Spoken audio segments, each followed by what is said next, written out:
This is the Tuesday edition of Kusile Breakfast Show. Her Majesty the Queen of Gazi jetted back from the country from Singapore and Qatar yesterday. This is the leading story this morning. We'll also be joined by Dr. Advocate Dlamini to talk about the Global Fund program to support the fight against TB, malaria and HIV and AIDS. Good morning. My name is Lungelele Makakula. And as the Queen Mother returns from Qatar and Singapore to strengthen bilateral relations, Lungelele, Eswatini and Taiwan are still moving at a sustainable cadence, and a very amicable one at that, in strengthening diplomatic relations. And with that in point, we are joined today on the program by Dr. Cheng and Ms. Amy Liao from the Taiwan Medical Mission to tell us about their clinical outreach program helping Eswatini in remote areas with health services. It is going to be an interesting one. You shouldn't go anywhere. I am Sifiso Ngumalo. A very good morning to you. Good morning. At this moment, let's take a look at leading headlines from our newspapers.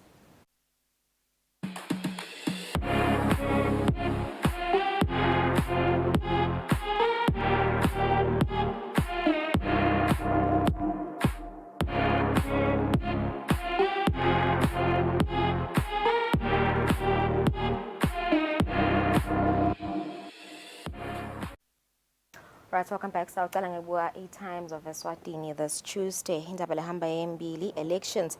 There's a call for self-exiled Eswatini to be barred. Some chiefs concerned they might interfere with voting and manipulate results. Bulletin at Hamba Mbili, Minister declares all holidays equal. Double pay for workers if.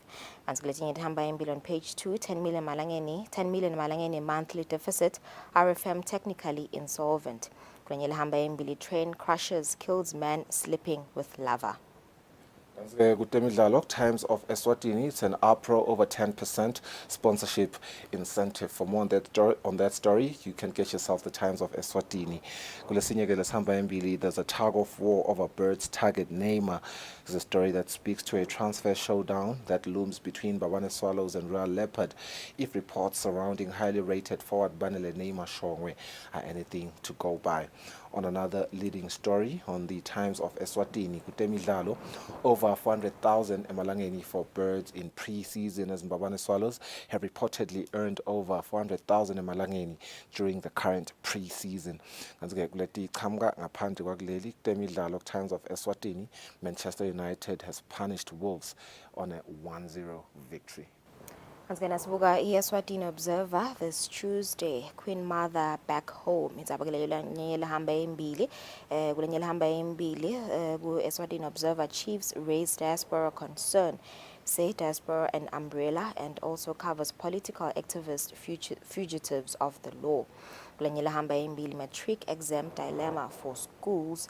3% COLA a placeholder. Minister Rackenberg. Kutemdlalo, Eswatini Observer Sports on this Tuesday morning, August the 15th.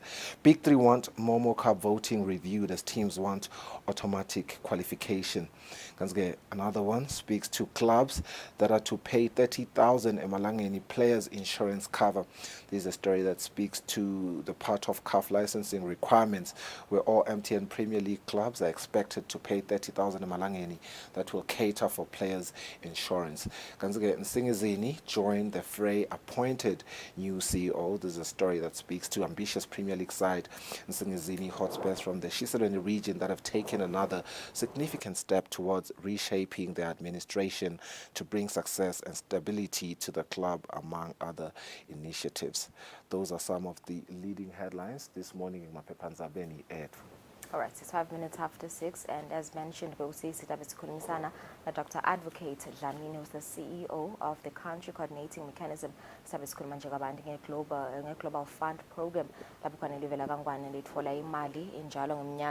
Global Fund 2018. He'll be joining us at 6:30. Stay with us.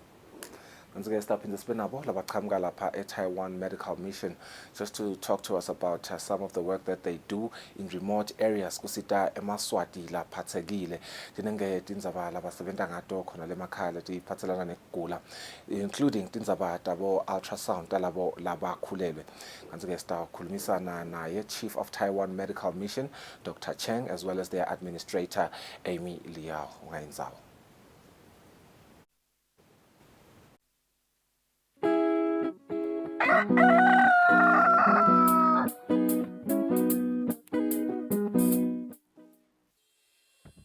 Umsakazo wetithombe iEswatini TV utibophelele kuhlonipha nekulandzela umgomo wetekusakata loweluswe libandla letekuchumana eveni.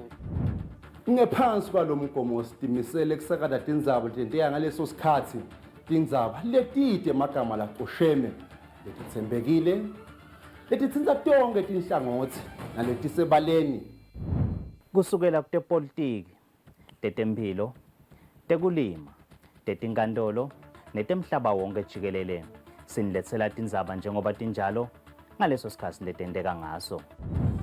Kanzi kulo msakato siphinde sikulethele lonke luhlobo lwetemidlalo kusuka emidlalweni welibhola letinyawo kuye emidlalweni ledlalelwa ematafuleni kanye naleto letiqhamuka ngaphandle kwakuleli. Leti tindzaba lowutiletselwa ngumsakazo wetithombe iEswatini TV.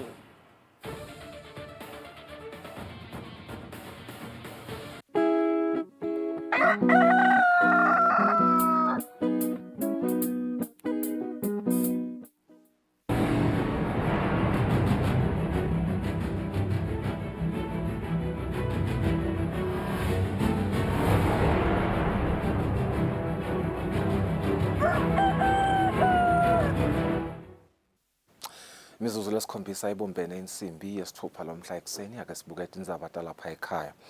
Indlovukazi Mhlekazi ibuyile ekhaya ngemuva kwelihambo lwayo kanti indlovu yemhlaba lebelubheke eveni leSingapore neleQatar.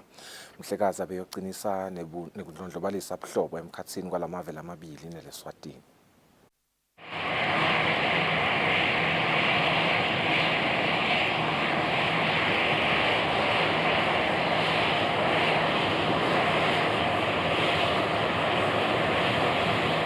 Indlovukazi Mhlekazi ifikele esikhumulweni seDindiza yiKing Mswati III International Airport. Indlovu yemhlaba beyilibhekise eveni leSingapore naseveni leQatar. LeSwatini nalamave lamabili linebuhlobo lobukhona lesebuhambe iminyaka njengoba aphenze futhi abe netivumelwano tekusebenzisana nekubambisana. Indlovukazi Mhlekazi beye kuyawuqinisa ubuhlobo emkhatsini kwalamave.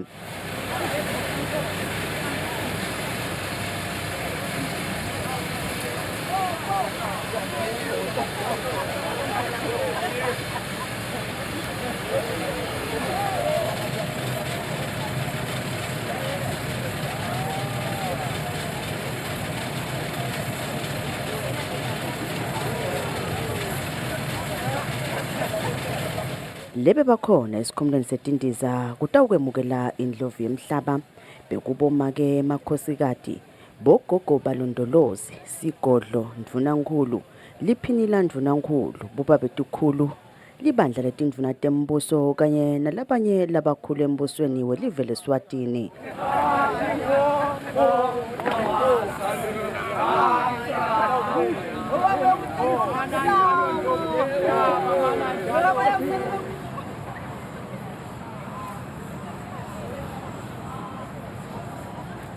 Etindzabeni kubika Pholile Maziya esikhumulweni seDindiza yiKing Mswati III International Airport.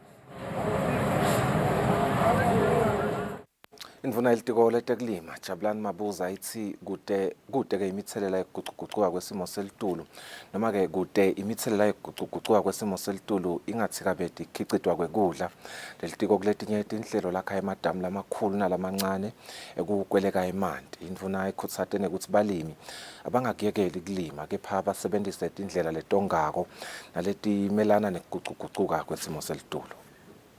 Litiko letekulima selimemetele ukuthi balima basale balungiselela kulima kwalonyaka babhadale luhlelo lokwesekela abalimi ngetindfo tekulima kude live livale tikhebesi letikhona ekhicitweni kwekudla eveni lokholela ekutheni kudla lokunyenti kuthengwe ngaphandle kwelive. Lo msakato ubesucocisana nendvuna yelitiko letekulima Jabulani Mabuza ngemzombluko kuva ukuthi timenjani tinhlelo telitiko letekulima tekumelana nekuguquguquka kwesimo selitulu kude balimi bakhicite kudla lokwanele sive semaswati singalambi. Akhona ke nemadamu lamancane leswakhile ngekubanjiswa baka EU ngethemba ang 16 asa onke lawo madamu lawo nawo emadamu lawa laphinze yabe nalama downstream development lokho ukuthi eMaswati ngendanse yakhona ekusitakala ngetulu kwalawo ke siphinze futhi sendeke eMascoop dams lokho madamu ke lokuncane lokhanza ukuthi nako kuyawagcina lamanti so that netifuyo titokhona ukuthi emanti yabambeke noma ngabe ke wona asade le downstream development but lokugcina nje mandi leto tifuyo teMaswati tikhona ekusitakala nawo ke achubeka on the parallel ayendeka so ke siyakhuthaza ke ukuthi eMaswati asebenzise tonke tindlela litiko lelibafundzisa tona bantu abalime ekugucugucuka kwesimo selitulu kuyawuhlala kukhona sesitawuphila nako emave asakuvuma vele ukuthi simo lesikhona manje ngiloko ukuthi siphila njani naso lokufaka ekhathi ke kulamalanga laphelile nje ingwenyama beyiyolontsha umsebenzi wamkhondo ngwavuma. Live laseSwatini kulolu limo lesisuka kulo litfole sivuno sembila lesingamathani latinkulungwane letingamashumi 86,000 metric tons. Etindzabeni Eswatini TV kubika Samkeliswe Khoza kunasikhumbuzo Dlamini eMbabane. Litiko leti-70 nenhlalakahle yato selikhokhe emagazethi lalishumi nesikhombisa 17 lakhomba ukuthi ti-70 etinhlangothini letahlukene kufanele tihole kangakanani. Yetfula lamagazethi sindvuna yalelitiko Phila Buthelezi igcizelele kakhulu kutsi tonke tinkampani kufanele tiwahloniphe emaholide live nakungenjalo ti-70 kufanele tibhadalwe kusebenta ngalawo malanga emaholide. Indvuna ichazile kwekuthi tinhlangothi letahlukene tikhushulelwe kusuka ku-4% kuya ku-20% yaphindze yaveta ukuthi etisebentini tetincola letetfwala sive solo tinkhulumiswano tiyachubeka. Sesikuscrape off kwekuthi kuneliholiday lelikhethwa ukuthi leli liyasetshenzwa leli sidalitreat-a as a normal day.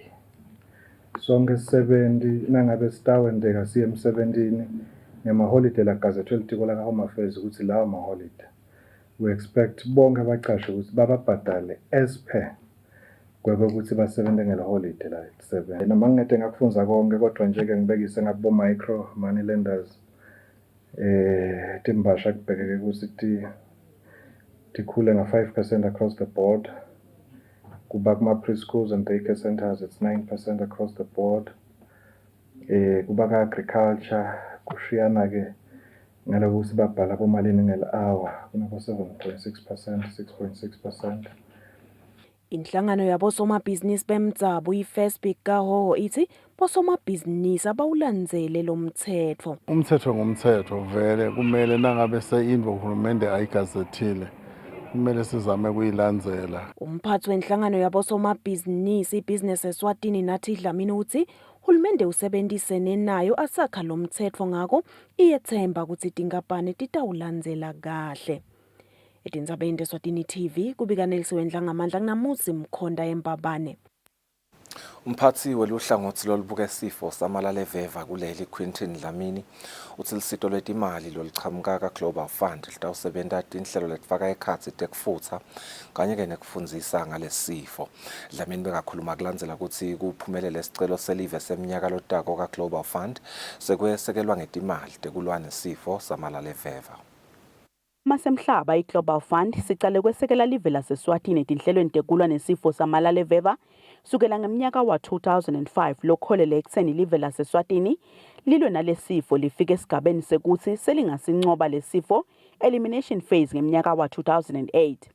Live ke emva kweminyaka lemithathu lifaka sicelo setimali kaGlobal Fund lesiholwa libandla lelibuke kusebenta kwetimali takhe Global Fund i-Country Coordinating Mechanism CCM.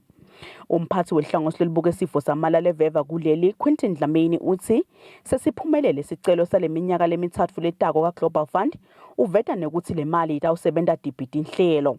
Sifake kakhulu ngala thenini Global Fund asite ekufundziseni ngala kufutseni aphindze futhi ke ngala kulandzeleni nama cases ngoba phela usuke ungakalapheki nangabe utawulashwa nje ungasalandzeleleki kubona ukuthi mhlambe ulapheke kwamampela yini mbamba nokuthi mhlambe bakhona bomakhelwane labanalo sesifuna lesifo emakhaya. Umphathi waleli bandla la ka-CCM kuleli Dr. Advocate Dlamini uthi lesicelo selive besisihle sithinza tinkonde timcoka tekuncoba sifo samalale veva. Siyadumisa kakhulu Global Fund ngokuthi indzaba yekulwa namalali yaselokhu sesekelekile. Sitawubhekana nayo nje. Siyethemba ukuthi litiko letemphilo ngekusebenta nayo iprogram lebukene namalali national malaria program batayisebenta ngema-targets ke labekiwe nayo ukuthi ke kubonakala ukuthi nasekusetshenziswe lo mthwalo wekugula noma ke ukuthi bese siyafa sinyatha malaria utawehla kanganani even. Lolu hlangothi lubeka ukuthi kumanje bangemakhulu lasikhombisa nemashumi lasikhombisa nababili bamfu labatfolakale nesifo samalala eveva 776. Edinzabende Eswatini TV kubika Samkeliswe Khoza nasikhumbuzo Dlamini kaManzini. Libandla lelikhetfo kanye nemincelete inkhundla selihlangene nabo babetkhulu kanye nebantu abenkhosi lababuka imimango esifundzeni sakaHhohho lapho khona bebatiswa kabanti ngemithelo lebeyikhankanywa noma ke imitsetfo lebeyikhankanywa eParliament leseyiphasile kuba ngumtsetfo letosebenta elikhetfweni lelive lelichubekako. Sekela lasihlalo walelibandla umfundisi Sipho Tembe uthi le mithelo ifaka ekhatsi kutsi bobucopho sebatawukhankasa bajinge futsi bakhetfwe elikhetfweni lesigaba sesibili. Njengaloku nathi nge-26 kule nyanga lesetulu kubheke ukuthi kube nelikhetfo lesigaba sekucala ema-primary elections. Libandla lelikhetfo kanye nemincelete inkundla lekukhanse kufanele ukuthi baholi bemimango babikelwe ngemithetho letawungemela lolu khetfo. Kuleyo mithetfo ke kufaka phakathi indzaba yekubala tsatseketfu njengoba besathi ukuthi besithi nasesivotile bese kufika timoto ke tilayisha lawo mabhokisi sesiya endzaweni site lenkulukati la siyawubalela khona. Kepha-ke lo mthetho lesewukhona nyalo lobusiswa ngwenyama uthi sitawuthi ngekuvota kuleyo polling station bese siyabala futhi khona lapho. Lokho ke kusisita ekutheni kungabi khona lokukhala ukuthi sisatransporta lama-ballot boxes bese kuba khona lokwentekayo. Lo mthetho omusha tasitshengisa sonke ukuthi umphakathi lothi uvote kangakanani. Babakhulumise labala sebawinile ukuthi bekunene ngalo ukuthi seniwinile benu bonke labantu bale nkundla. Wona lo mthetho wokuba ngawo Dlamini uthi emva komalanga lamathathu sengcile ku-primary okusho ukuthi kuna-26 no-primary 27 28 lapho-ke kulawo malanga lawo ugazakalelo mthetho bese ubhalisa garajane nango-ke sazi i-campaign agent utawubhalisa messenger abhalise loyo muntu wakhe lo.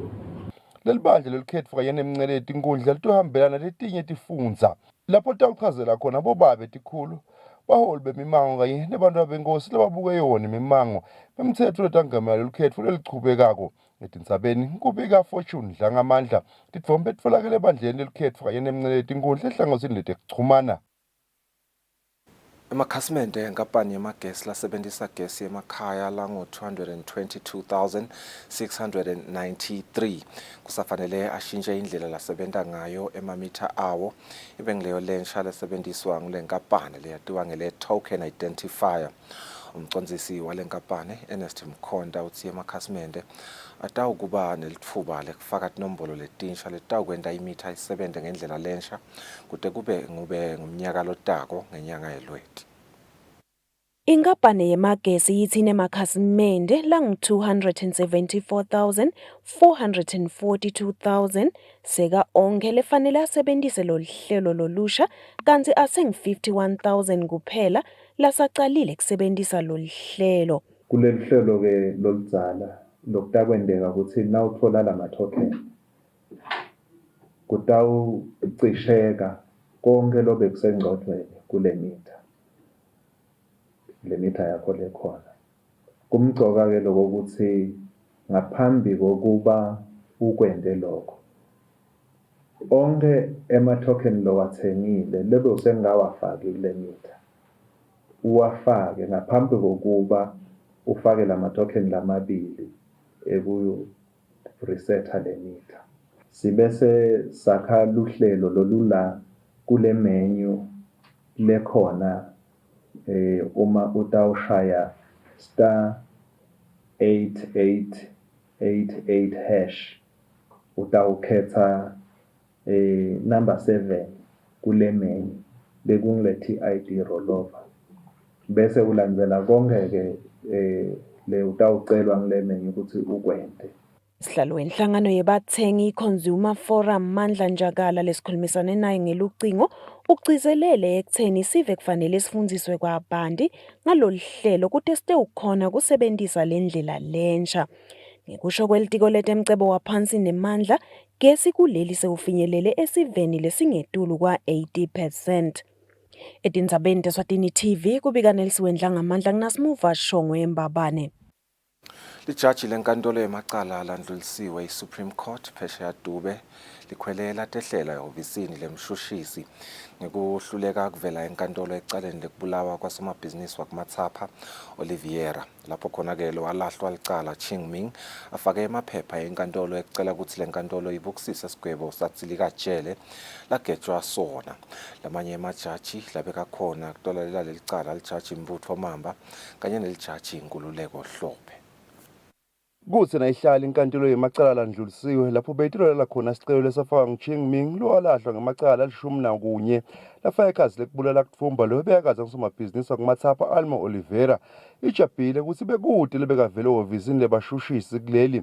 Lokhu kubangela inkantolo ukuthi ithi guca kancane laselijaji phesheya Dlamini latisa amabhalane wenkantolo ukuthi akathinze lobukela ihhovisi lebashushisi kuleli lomvula Hlophe abute ukuthi kuyangani kubebethe lotoshushisa lelicala.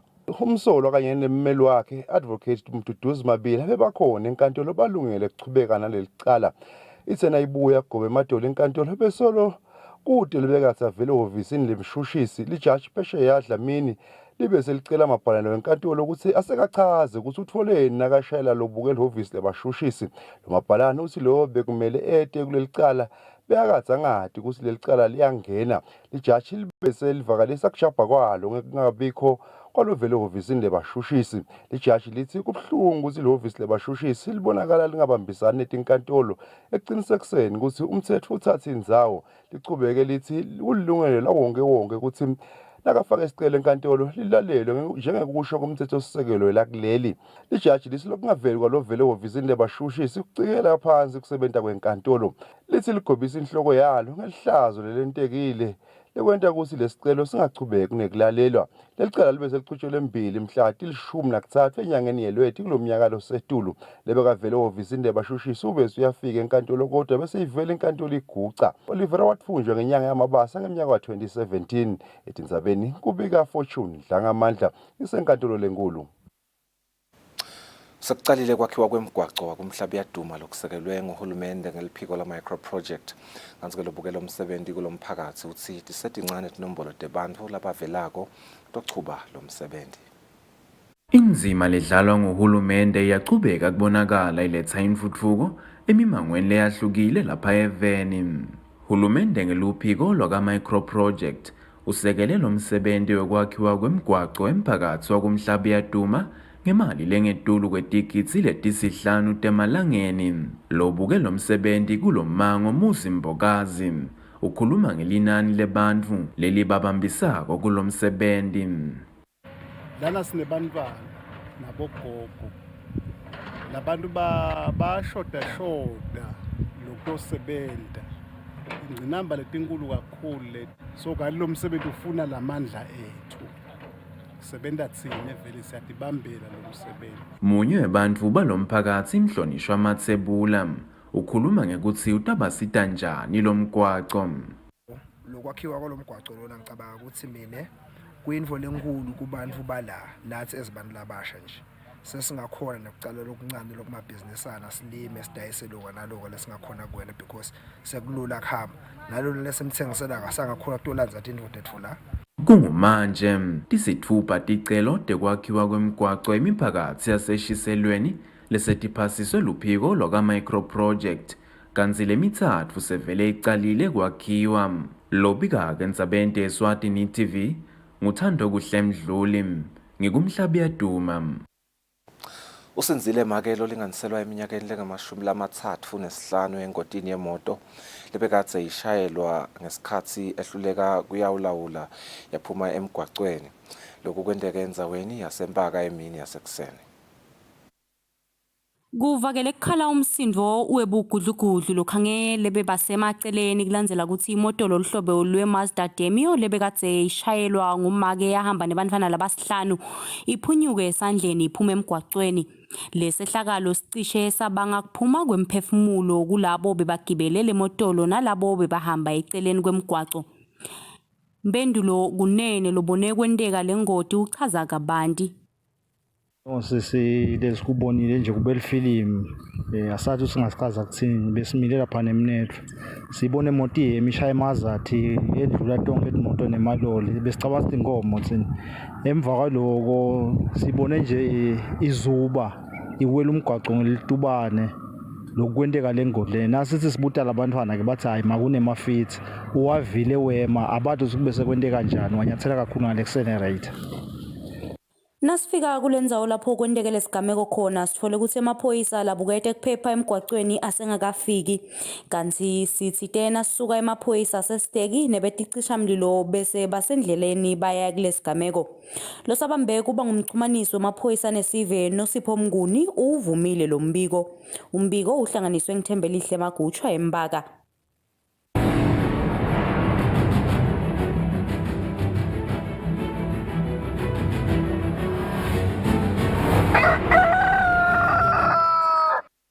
Kutemidlalo lisekela lemceceshi welikhethelo lesive esithebe semhlekazi Smephi Mamba uthi noma kukhona lokuncane lokusamele likhethelo lesive likulungisa lingakayi kuyodlala indlebe yeCOSAFA kodwa imidlalo yebungani lababenayo kulemphela sonto eMozambique basite kakhulu kanti ke Mamba bekakhulumana etinsatheli talomsakato kalobamba.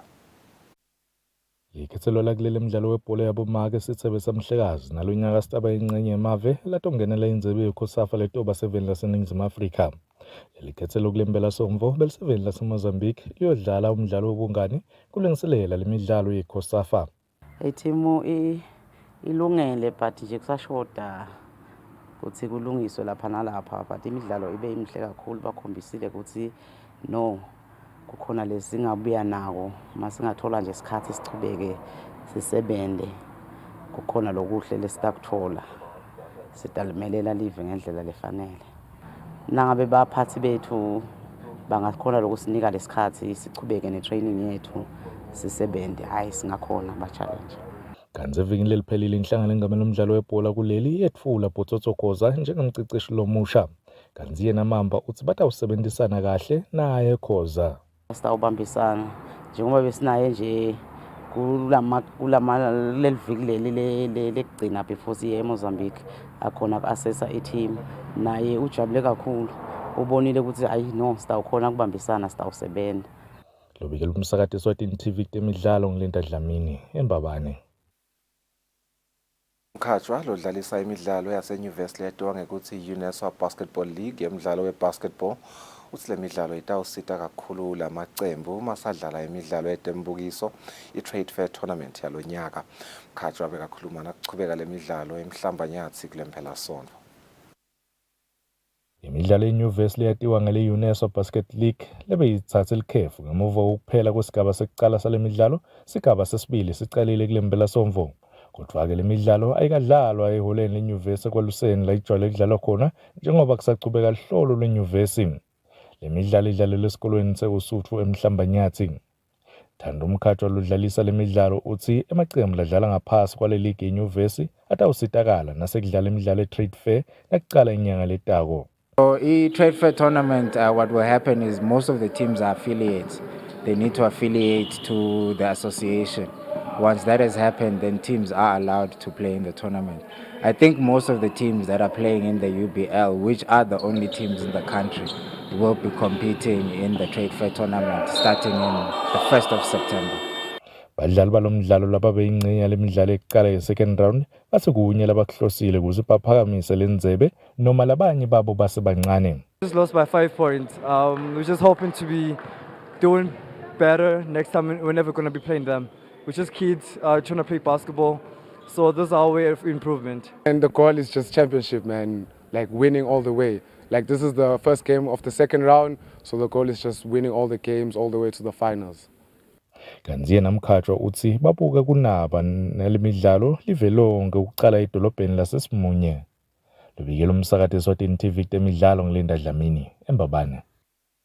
30 minutes after 6, Basolet Magete, Masbuya Lungelele speaks to Dr. Advocate Dlamini, who is the CEO of the country coordinating mechanism, country global fund, supported fight against HIV, TB and malaria.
Welcome back. Savusela na ulosanza kusivulela as we had mentioned ukuthi sistabe sikhulumisana na Dr. Advocate Dlamini long CEO welihhovisi la country coordinating mechanism.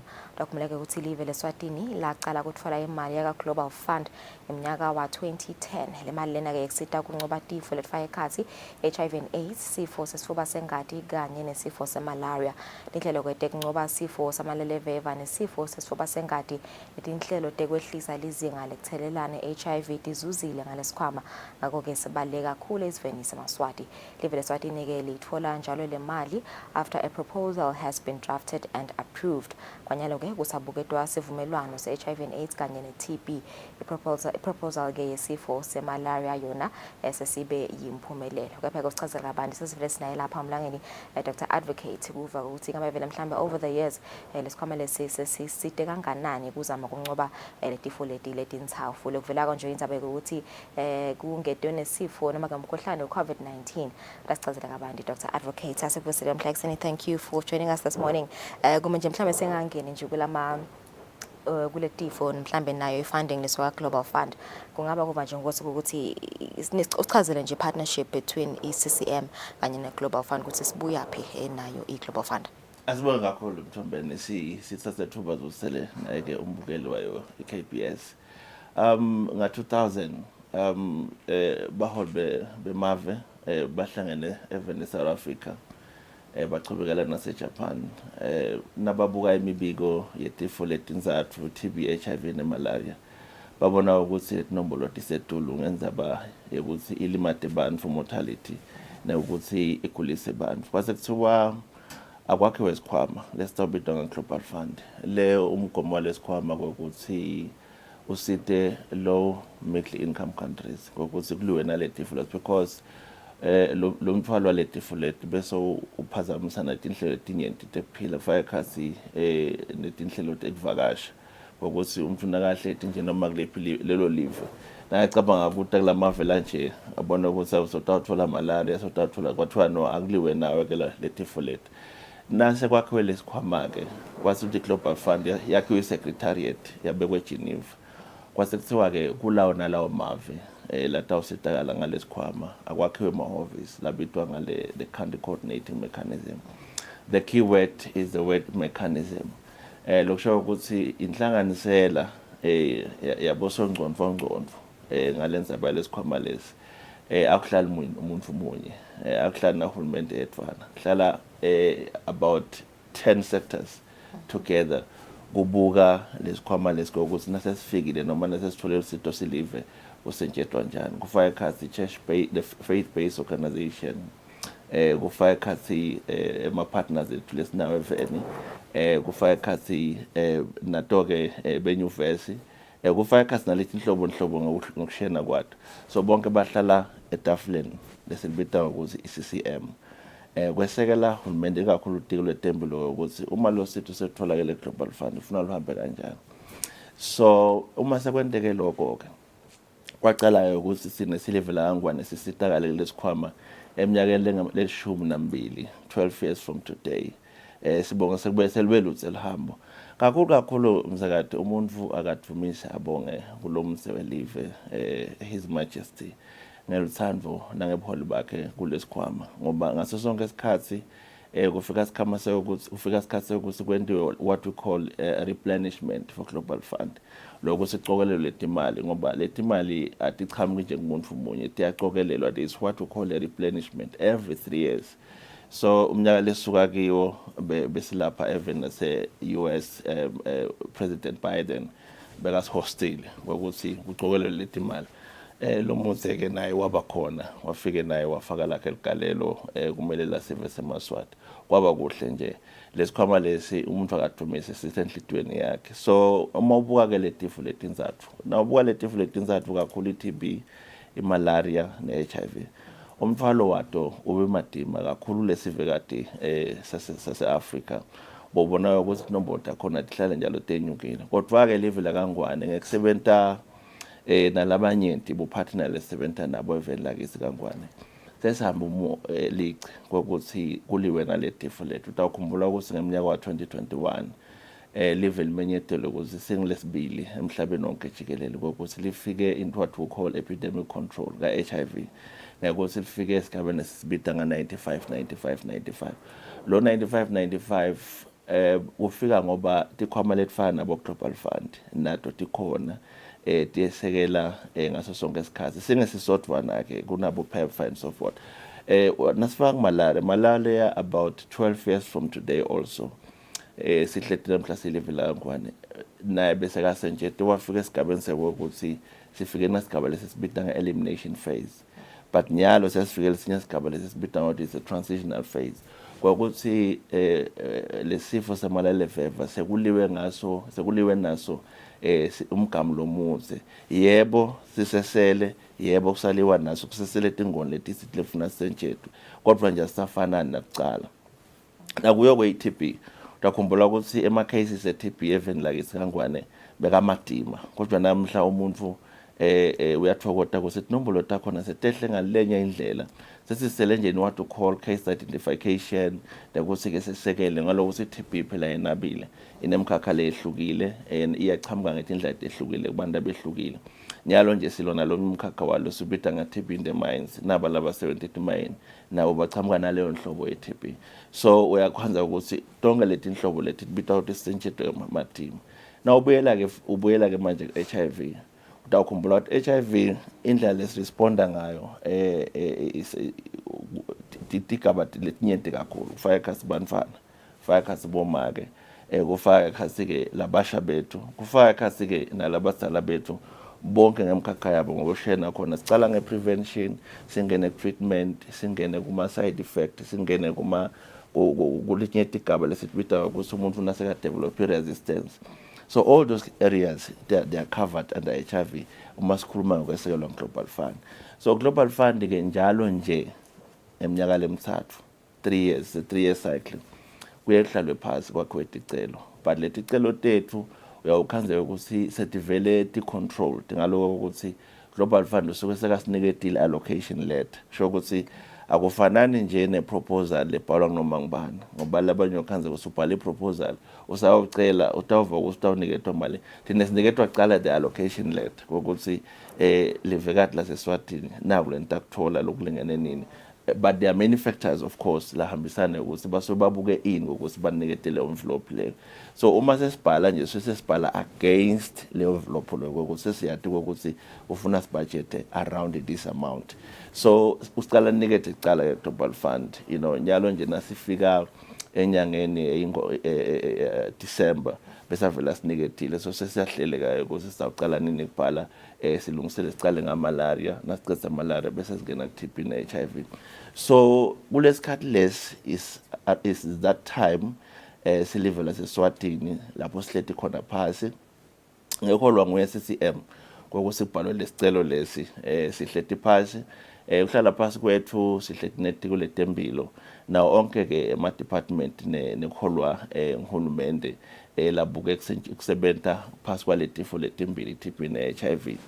Lapho ke kuhleti phansi wonke umuntu kufaka ikhathi nabo ke lesebenza nabo tinintengosi sikhuluma ukuthi sihleti nabo PEPFAR sihleti phasi nabo UNA sihleti phasi nabo WHO sihleti phasi nabo CHAI kuyabukiswana kokuthi live laseSwatini lo mthwalo wesifo se-TB songanani kuqala siyesiqale ngalo lesibita lo nyaka nje sicale ngalesibita ngama program review ukuthi asesibuka ukuthi i-TB sesambe nayo safika kuphi HIV sesambe nayo safika kuphi nguphi la kunetikhala khona so that nase siyobhala sesiyade ukuthi sesiyohlanganisa natikhala natesibukile so now lokho kuyasita kusite kakhulu so sihleti phasi nje sesifikela ekuthenini vele sesicishe silungele ngokuthi nafika lusuku lokuthi sisihambise which is the 21st of August sibe sesilungele ukuthi sihambe isicelo selive sifake ekhasi konke zatwethu kufaka ekhasi nemkhakha wema-CSOs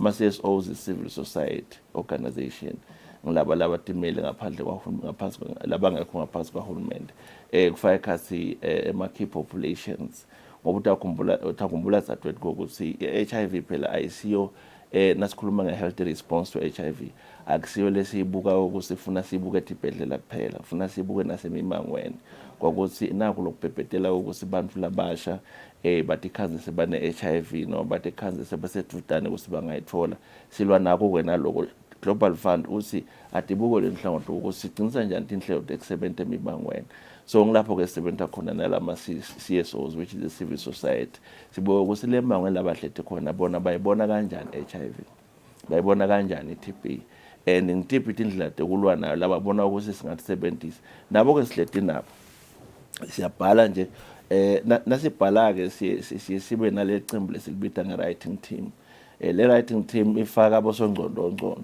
lesibathatha lena le kubitana ukuthi live lithole ama-consultant labuya ngephandle kwale live lakithi atosita ukuthi lesicelo sethu sisinze lapho kufanele sisinze khona sihlete nabo ke siyabuka lo so nawubuka ke emimangweni kunetigaba ukuthi emimangweni i-TB injani ngoba utawukhanza ukuthi lamanye ama-cases awafiki nasemtholampilo laba labasemangweni bayakhona ukusibonela wona lawo ma-cases lawo bese bayakhona kuwalinka bayakhona nekusho ukuthi la-ke i-TB siyasola ikanje siyasola kanje so sihleti phasi sonke kusinza wonke muntu losinzeka lokuthi nje TB kufaka ekhasi even the private sector you'll be surprised ngokuthi even the private sector nayo sihleti nayo ngokuthi isho ukuthi injani i-TB ku-private sector lapha etinkampanini lapha labasebenza khona injani HIV nabo sihleti nabo bemasonto faith-based organization nabo sihleti nabo basitshela ukuthi indlela esingalwa na-HIV la kibo balisondo singasebenzisa ephi nasetikolweni the academia nabo sihleti nabo phasi ngokuthi sibitane nisebenza konye but ositshala ukuthi bona nabahleti lapha enyuvesi bahleti lapha ema-college lapho kugcwele khona abantu labasha labanyenti injani HIV ngitiphi indlela esingasebenzisa kulwa lapha ngekhasi labo bafunda khona so sihleti sibanyenti nje zatwethu ungakhuluma ngigcine ngifike nakupheko because sofuna sikhuluma nje ngana hayi COVID recently added nakhona Global Fund sekungedeke isito lalethako mhlambe laniketa lona ngentsabade ngoba i-COVID-19 ngabe mhlambe lena mali lena kita usetata inhlelo ndede kanjani nasibuka nje COVID ithe nayifika even yafika singakayigasi singayicapheli wasukuma Global Fund wabona ukuthi inethuba lokuthi nominal galo lokuthi ikhweshise nalo lasebonakala ukuthi emave sekakhonile kwenta it has got the propensity ukuthi ingakhweshisa the gains that have already been done particularly around the three diseases kusho ukuthi ngidawuthini Global Fund uthi usekela i-COVID ngoba uyabona ukuthi itawulwa nanako lesivele ekuphumelele ngekulwa ne-HIV ne-TB nemalaria so labantu labagula nge-HIV labantu abagula nge-TB labantu labasitakala kule tifo leti baphindze babe vulnerable to COVID. So uma atohlala kabukelele utawufana ukuthi nasekahambile COVID noma naseke COVID senda umonakala ukhanza ukuthi naleti ndvu bosothi uphetse ngetandla ka-HIV naka-TB uthi sowuphumelele kithi ukhanza ukuthi akusekho uyasukuma ke Global Fund uthi cha akuvuleke isikhwama sa-COVID-19 kutorespondwa nakuye kusenjetweni so inhlelo ta COVID-19 Global Fund usonzelele emave kusonzele letembili kokuthi nala lisukume la ke sinje utakhumbula ukuthi indvo beyimadima kakhulu nasilona COVID-19 bekwenza by oxygen supply. Oxygen supply was not as adequate njengendlela besijabulela kusibeni so kwabonakala kungilenye gap lapho ngalolu sitho la COVID-19 Global Fund angasita ngawo awuyasukuma oxygen yaba khona eveni yabekwa ngetinhlangothi ezihlukile yaba khona stake yaba khona kuphi ngekusekelwa Global Fund akusiko lokho kuphela nekuvula ke lama COVID centers ukuthi ita respondwa kiwo nakhona kubelisekelwa la Global Fund kufaka kasi inkumbe etinto nekufaka no le prevention khona la ngekhasi COVID-19 esikhuluma ngabo sanitize and so forth all those consumables Global Fund came on board but not only that now ufika ka-CCM ukhanza kunetinhlelo letibuke ukuthi labantu lesebenza nabo ngokwehlukana kwabo letinhlelo letinhlangothi letinyeni bu-face based organization ma-CSOs and so forth uthi Global Fund asibuke ukuthi kudeni umonakalo lo wentekile kibo ngetindzaba tekulahlekelwa imisebenzi nakufika COVID-19 uthi ke uma shothi kwentekile bukanti inhlelo eningasebenzisa ukuthi besekeleke batho khona phindze basukume batimele so we've got those kind of support which we call them capacity building a kind of support for such kind of people nekuthi ke futhi sibatrain ukuthi how can they bounce back after COVID-19 abalimete ngaleyo ndlela so COVID-19 response is still there dokhumbula ukuthi namhlanje kusihlete nje live la kangwane we are still responding to COVID-19 you know ngikho letempilo lelawethu lumbiko njalo ngokuthi namhlanje nombolo tithini namhlanje nombolo COVID-19 soloku sekhona emakhathini samsebenza. Okay, kumukugcina nje ngosikhuluma nje ngendzaba ukuthi proposal ye malaria has been successful. It has been approved by Global Fund.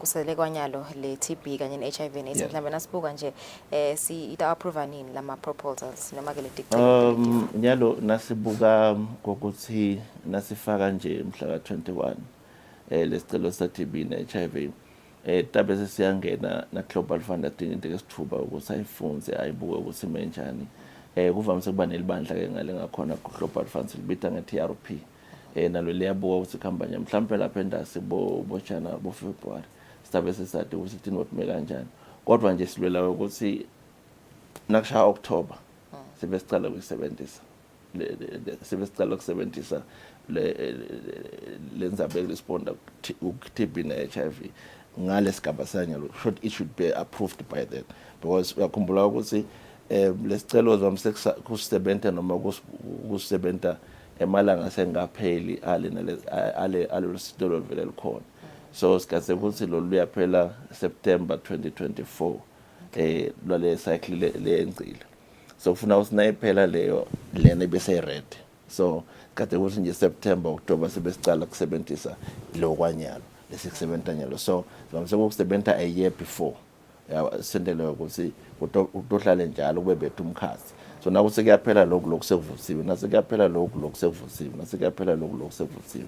Okay, so le mali isita kubo medication, equipment, community visits. Oh yes, then malaria isita kuqinisa inhlelo tekuthenga emanet which is one way of responding to malaria. Uphinde futhi uqinisa inhlelo tekufutha lethi senjito emakhaya ukuthi kufuthwe kwenzela ukuthi malaria angasonzeli ngale that umdozelo ungasonzeli ngale ndlela. Nefaka ekhasi lama testing kits ukuthi umuntu ngiyabekisa nje kunama guidelines afika emtholampilo kwakuthi nawufika emtholampilo ushisa ngelizinga lesedulu 38 plus noma 40 degrees centigrade uyayisuspect for malaria so ihlala ikhona le kit ukuthi sihlole ukuthi akusiyeni malaria nawo ke lamaphilisi la specific to malaria uyasekeleka na hulumende ukuthi atholakale ngathi donate inhlelo lezi esekelwa Global Fund. Okay. Ngiyavakala sibakhulu Nkosi isikhathi sakho lamhla ekuseni Mbukile bekunguyile Dr. Advocate Dlamini who's the CEO of the country coordinating mechanism asithi nje sithombese ukuthi ingabe sesimephi nezivumelano sa Global Fund kanye na CCM njengoba vedele nje ukuthi proposal noma ke sicelo sekusekelekwa ngetimali esifeni semalaria sesivele siapprovile kusamele nje leti mbili HIV and AIDS kanye nesifo sesifuba sengadi. Let's take a break nasibuya sibuka i-traffic update.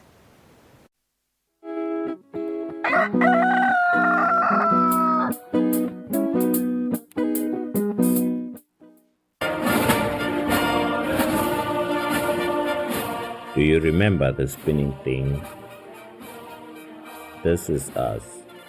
This picture represents what we did. We were there when coronavirus wreaked havoc in our population. Together with other stakeholders, we formed the first line, controlling the spread of the unknown and unseen enemy of the people. Anxious ourselves, we collected dead bodies countrywide. At the time when no one wanted to come near dead bodies of loved ones, we did care for our fellow citizens. Thank you, the people of Eswatini and teams of first responders.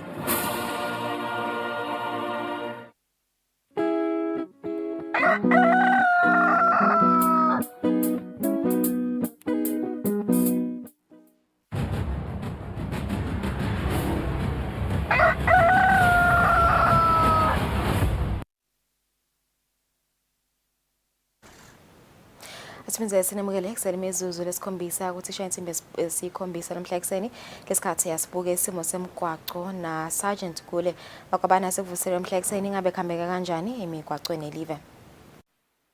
Anguvusele Thombeni ngivusele umbukelo welihlelo nasibuka emigwaqweni yethu ikakhulukati emadolobheni lamakhulu umthamo wethu modolo sowuphakeme nelilala labo labahamba ngetinyawo kukhumbuta nekugcizelela nje kusekunene emgwaqweni sisebenzanga kubambisana nangekuhloniphana nangekulandzela tona timpawu temgwaqo sichubeke bekunene nanyalo kuseni ukuthi khaste kuphistela sende njalo sihloniphane silandzele tona timpawu temgwaqo kanti ke lapha edolobheni laseMbabane etisebenta kahle sibane tethu emgwaqweni wethu omkhulu losuka ehekeni lasengwenya kubonakala ke emaloli lamaningi namhla laselela kilita yona inthaba yalapha kumalagwane siyacela nje sibekunene sichubeke sende isiqiniseko sokuthi sehla kahle sibashayeli betimoto letinkulu lapha kulenthaba yakumalanza kumalagwane emva kube sithathe wona ke umlayeto lapha etulu kunaya i-cooling station lapho safike simiswe khona bese ke imoto ezincane tona tigcina sekudla sisemile letinkulu lapha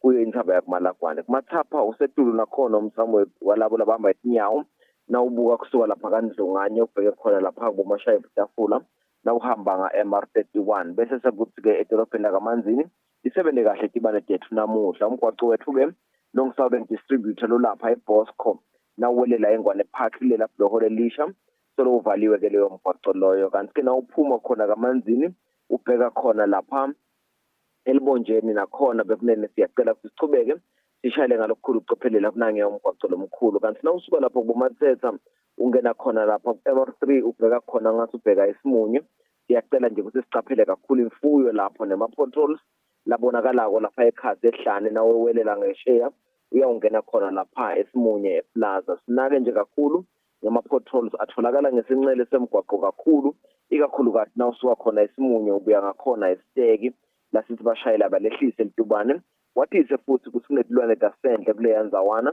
likubonakala sijuba wona umgwaqo nokucaphela ke tinqola letinkulu njengoba sathi ukuthi awutingenisa wona umoba lapha emshinini asibanake ke nebantwana bethu sebesiqiniseko sokuthi ke abawulambukeli umoba ikakhulukazi basabheka ngakhona esikolweni nalabo ke lasebavele basemakhaya batihloniphe letimotolo ikakhulukazi njengoba ibonakala tihamba ngesivinini lesincane kakhulu kanti kulonye ihlangothi lokunene asibhede naloko ukuthi khona lapha elibonjeni nawusuka lapha eBig Bend ubuya etulu kaManzini kubonakala ke imidlobo yaphansi ingasasiyeleebonakalako vele emgwaqweni wethu lomkhulu long MR3 nakhona sithi bashayela bachubeke bahloniphe nekuthi ke sinake ukuthi ivamsa isikhathi indzawo lesiningi sekwenile mathutane nawo ke umgwaqo lokwenda ke ukuthi kube likhuni kubona yona imfuyo lesikhuluma ngayo nayisonzela khona emgwaqweni bayakhuthaza ke bashayele ukuthi baqaphelisise basahamba kulethu sizawo lethu. Kanti lapha esipofaneni khona ikhona i-traffic circle lekhona leyakhiwe lapha eceleni kwana tiyasitolo letinisha letikhona lapha nakhona siyacela ukuthi bashayeli baniketane amathuba nayo bangilawo lephephile. Lapha eshiselweni khona solo uvaliwe umgwaqo losuka kaMjude long MR11 lobheka khona lapha ngase-bus rank singena ikhathi edolobheni size siyawuqhamukela khona ngale kunayo ngiyamgwaqo lomusha lowakhiwako nawuqhamuka khona lapha e-Royal Casino. Kuletinye tifuzo kuyahambeka sigcizelela nje ukuthi bekunena sichubeze sihloniphane sinake ikakhulukazi thina baqhubi betinqola naba labahamba ngetinyawo wende isiqiniseko sokuthi nakube umbona kusephutheni lokulo uyakwenda wena kuyawumenda ukuthi aphephe phela asawusebenzisa ke wona umgwaqo. Sithi nje kube lusuku loluhle wonke losebenzisa umgwaqo nanendlu nemsakato sinifisele lona lilanga nelihle neliphephile sasebenzisa umgwaqo. Siyabonga kakhulu. Lugule kuseketalo yombiko lomhla ekseni imbukeli yasibahlo temaketsana sibuya sitawuthatha tindzaba tetfu desilumbi.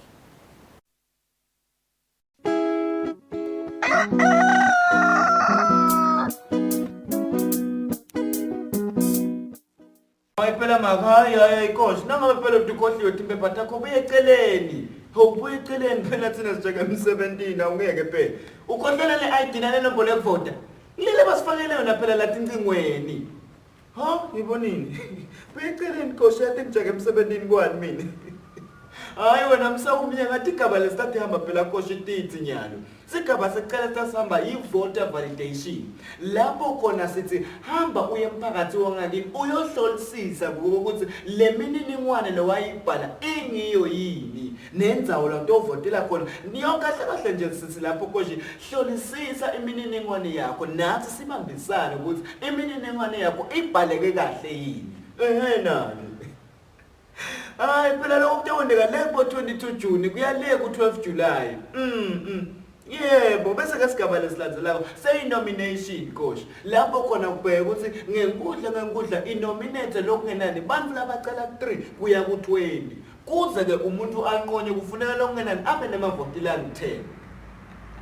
Ngiyahleka yini abafana babe ngoba ngithi nje lekhaya selisendvo ngitawungena nje ngigijima nonyaka simfaka umuvu longakake wasendela lutho asimfaka acele ama-projects ngokubuya phuma ikosha. Yanti la tindzaweni kulaba community thina sifayisana nema-problems mbamba sithi ngama-solution bamba. Yebo koshi. Hayi kahle phela benguye kulandzela yena mkhulu ngicela ufake yena. Yebo bekacele ukuthi ngimbambele kulandzela yena. Bese ke sigaba lesilandzelako sengama-primary elections. Wona ke lama-primary elections atawondeka lebo 26 August 2023 phela koshi. Bese ke lokulandzelako sengama-secondary elections lapho khona wona atawuthatha lebo 29 September 2023. Ngiyahleka yini mbala babe ngoba lamkhathiseni kwama-primary nalama-secondary kutabe kune-campaign process. Lokusho ukuthi umuntu ufuneka atitshengise ukuthi wakhiwe ngani. Sitawufa amakabishi nani. Okulandzela mina ngiyabonga sisi. Lo mlayeto nolethelwa abaka-EBC Elections and Boundaries Commission of Eswatini. Libandla letela ukhefo nemingcele i-EBC latisa sive semaswati ukuthi mhla ka-26 Ingci 2023 lilanga lelibekelwe sigaba selukhetfo lekucala.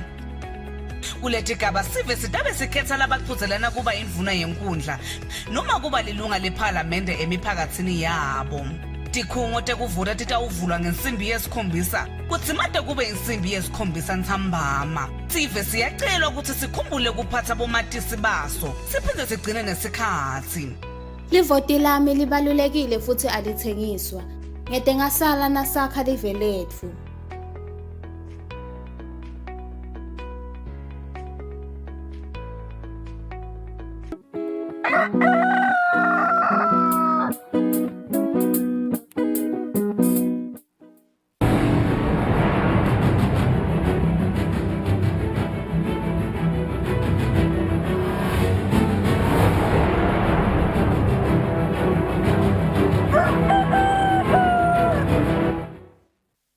Welcome back. Thank you for staying with us. It's 7:08. Let's take a look at our English bulletin.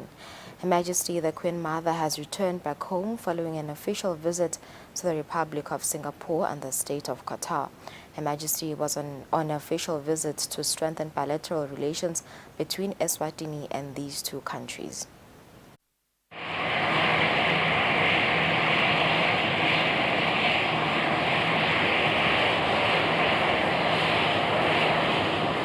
Her Majesty the Queen Mother returned in the Kingdom of Eswatini through the King Mswati III International Airport.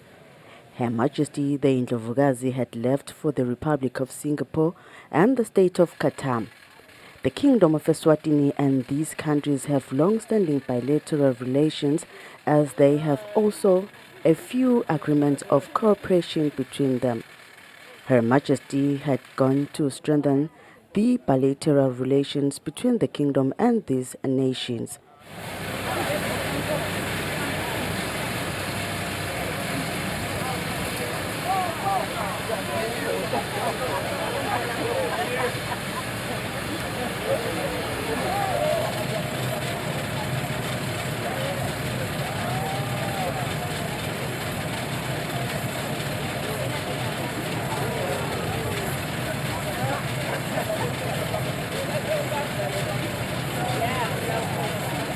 Present at the airport to welcome Her Majesty back were the Amakosigati to His Majesty Bokoko Balondolozi, the royal family, the Prime Minister, the Deputy Prime Minister, chiefs, cabinet ministers and government officials.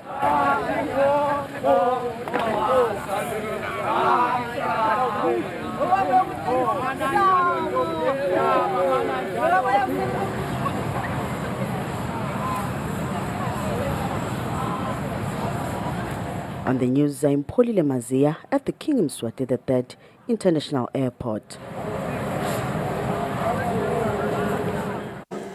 The Minister of Agriculture, Jabulani Mabuza, says amongst other projects, the ministry is constructing downstream development dams to ensure that the impacts of climate change do not affect food security in the country. The minister has also encouraged the Maswati to use smart agriculture approaches. The Ministry of Agriculture has announced that farmers can start paying for this year's input subsidy as of August 7, 2023, and the deadline is September 30.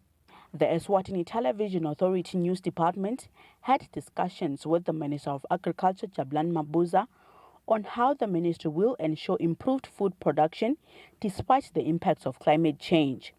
Akhona-ke nemadamu lamancane leswakhile ngekubanjiswa baka EU ngethemba angi-16 asaonke lawo madamu lawo nawo nemadamu lawo alaphindze yabe nalama downstream development lokuthi eMaswati ngendani seyakhona ekusitakala. The minister also encouraged Maswati to use smart agriculture approaches and familiarize themselves with water harvesting techniques. According to the Minister of Agriculture, in the 2022-2023 planting season, Maswati made a harvest of 86,000 metric tons of maize. Reporting for Eswatini TV News, I'm Samkal Suekoza with Sikumbuzo Dlamini. Babane. The Ministry of Labour and Social Security has issued 17 regulations of wages orders which contain newly reviewed wages for different sectors of employment. Making the announcements, the Minister Pilaptelezi emphasized the need for all employers in the country to respect all public holidays, stating that if employees work on the holidays, they should be compensated as this is provided for in law. The minister says the percentage range of negotiated increases is between a minimum of 4% to a maximum of 20%. He further states that in the transport sector, negotiations are still ongoing. Once a public holiday is declared so, it is then not given to anyone else to say they do not recognize a particular holiday, as doing so would be unlawful. We have a breakdown of the new negotiated increments in the various employment sectors. I will only highlight on a few, where we have 16% in the construction industry, we have 9% for domestic employees, 10% for hotel and catering, we have 11% across the board for retail and hairdressing, we have about 11% again for funeral undertakers. The chairperson of the Federation of Eswatini Business Community in the Hoho region, Johannes Manigela, urges all employers to follow the law as stipulated in the gazettes. Umthetho ngumthetho vele kumele nangabe into uhulumende ayigazethile kumele sizame kuyilandzela. Business Eswatini's Chief Executive Officer Nathi Dlamini says government widely consulted with stakeholders on these gazettes, including their organization. Hence, they encourage all partners to use the gazettes to improve their working environment. For Eswatini TV News, Nelson Dlangamandla, Muzimkhonda, Mbabane. The Malaria Program Manager Quinton Dlamini says the 2024 Global Fund grants will focus on surveillance, case management and residual spraying. Dlamini has been speaking on the successes of the country's Global Fund grant application. Global Fund has been providing the Kingdom of Eswatini with grants for malaria control programs since 2005, which then put the country to the elimination phase in 2008. The country, through the country coordinating mechanism, draft and send grant proposals to Global Fund every 3 years. The Eswatini National Malaria Control Program says the GC7 malaria grant proposal for the country was a success. The Malaria Program Manager Quinton Dlamini unpacked on how the funds will be distributed. The areas that are to be covered in this grant, they cover all the thematic areas within the program. Starting from case management, surveillance and epidemic response, health promotion, vector management, basically all the thematic areas within the program. The country coordinating mechanism, Eswatini CEO, Dr. Advocate Dlamini, touched on the importance of this grant to the kingdom. Global Fund ngokusi inzaba yokulwa namalaria selokhu sisekelekile sitawubhekana nayo nje siyethemba ukuthi litiko letempilo ekusebenza nayo iprogram lebukene namalaria national malaria program batayisebenta ngamatargets elabekiwe. The Eswatini National Malaria Control Program says there are 776 reported malaria cases for the 2022-2023 malaria season. Reporting for Eswatini TV News, I'm Samkal Suekoza with Zikumbuzo Dlamini Manzini.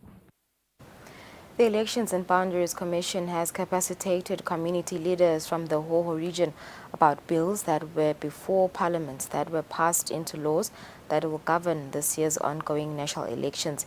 EPC Deputy Chairperson Sipho Tembe says the laws come with changes like that Bukopo will not contest in the primary elections but during secondary elections and will be required to campaign. Since on August 26, 2023, the country is expected to hold primary elections. The Eswatini Boundaries Commission found it necessary to capacitate community leaders on bills to be used during the ongoing national elections. Elections and Boundaries Commission Deputy Chairperson Sipho Tembe says some of the laws include that votes will now be counted separate in different polling stations as means to reduce complaints over the possibility of the elections being rigged. Hoho Regional Administrator Princess Tanzile says these laws will help to give figures on how Maswati voted in their chiefdoms.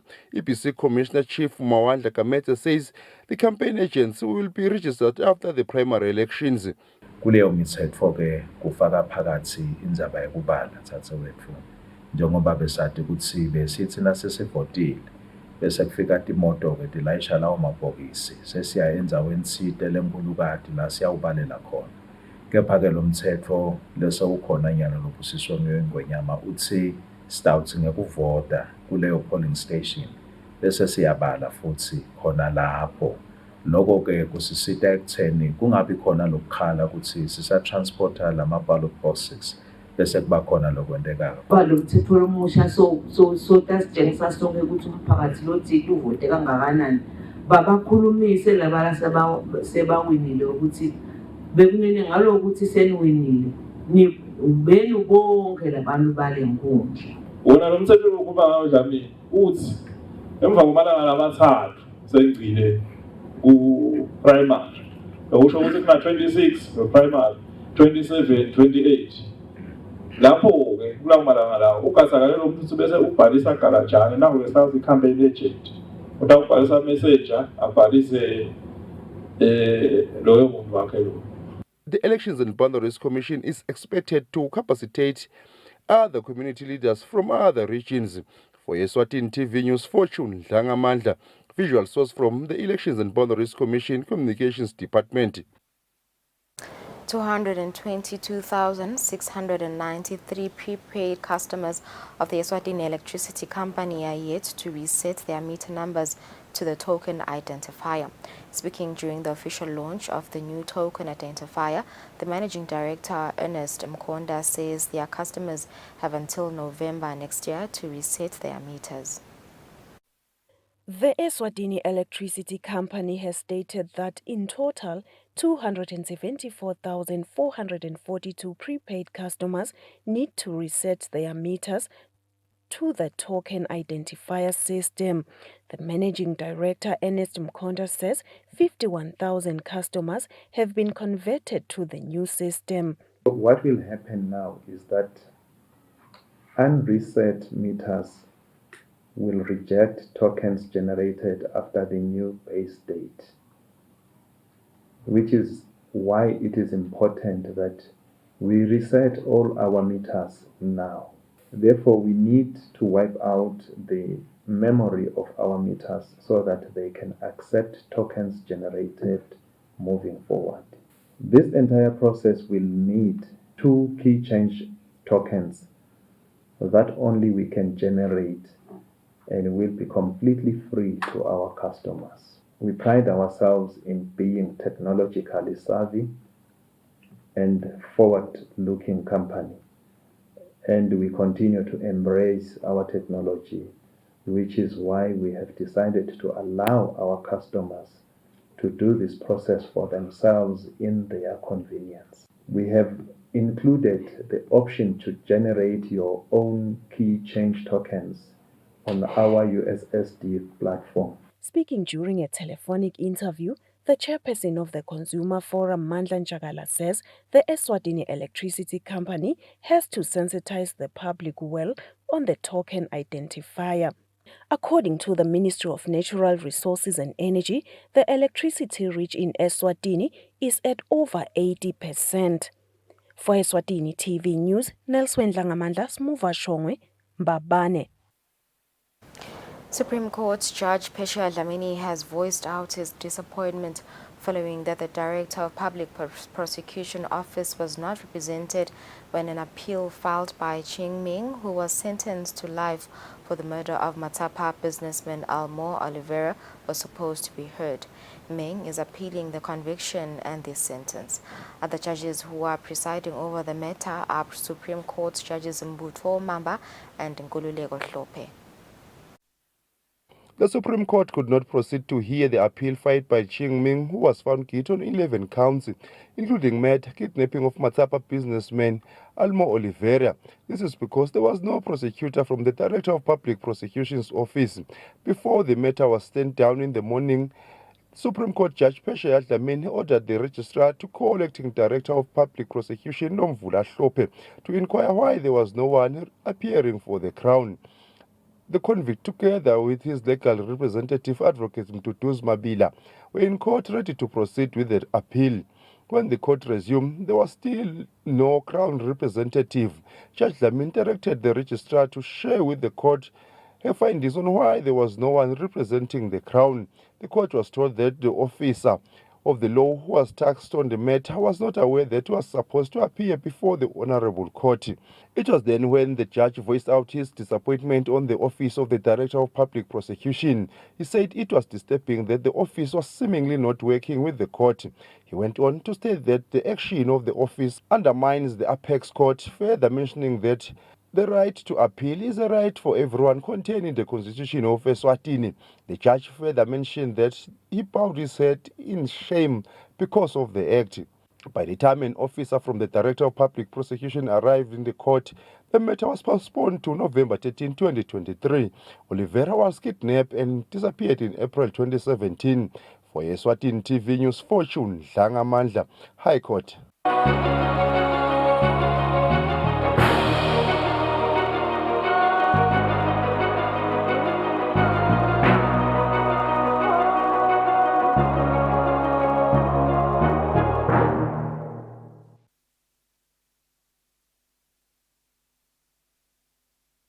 The Let's take a look at news making headlines internationally. At least 58 people were killed, 9 of them in a temple collapse, and many more were feared missing after intense rains caused floods and landslides in India. Once the rain stopped, the scale of the damage became clear. Buildings destroyed or buried after several days of torrential downpours in northern India brought massive floods and caused deadly landslides. Rescuers are still digging through piles of mud in the hopes of finding people alive. The train tracks and road collapsed. We think 20 or 25 people are trapped under this building. This is the Shiva temple, which is 150 years old. There has been a lot of damage to lives and property. The states of Himachal Pradesh and Uttarakhand were both hard hit. Here in the Himalayas, floods and landslides are common during monsoon season, which brings around 80% of India's annual rainfall in just 3 months. The cycle is essential for agriculture, maintaining river levels and replenishing groundwater, but it can also be treacherous, especially in this vulnerable, seismically active mountain region. Experts say climate change is making floods more frequent, while deforestation and poorly planned construction projects are making them more deadly. A shooting on Sunday at a Muslim shrine in Iran's south killed at least 1 person and wounded 8 others. Ambulances rushed to the Shah Cheragh shrine in southern Iran, where a gunman opened fire on Sunday, killing and injuring several people. Witnesses recalled their confusion in the first moments of the attack. We were going to the shrine for pilgrimage when suddenly we heard a terrible sound. At first we thought it was the sound of a drum and a mourning band, but the sound was continuous. We then realized it was the sound of gunfire from one of the doors of the shrine, from where they entered and shot several people. Initially, state media said that 2 attackers were involved, but later altered the figures, reporting that a lone gunman, who has been arrested, was behind the shooting.